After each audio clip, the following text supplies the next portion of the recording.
Wie war es so schön in den 30er Jahren, bei uns in Bayern so schön.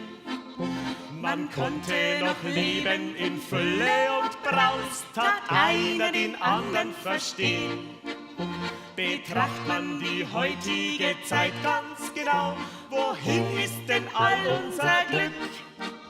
Wenn uns nicht bald Besseres beschieden wird sein, dann kaufen wir uns lieber einen Strick.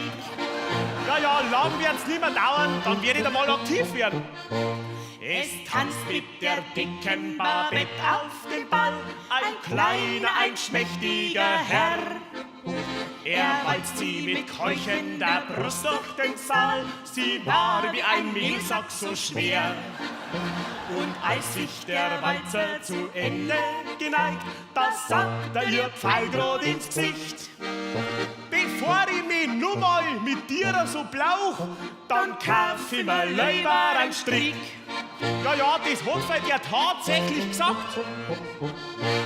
Ein Mann, der 2 Frauen im Grabe schon hat, zu dem sagt der Pfarrer ganz schlau: Sind Sie denn das einsame Leben nicht satt?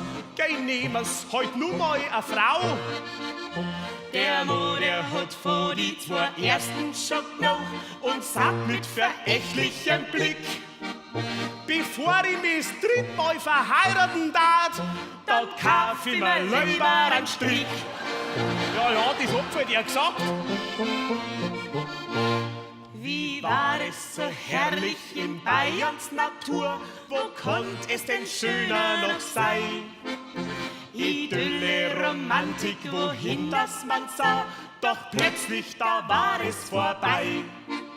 Natur, die weicht jetzt fürs Gewerbegebiet, die Regierung hat's Geld nur im Blick.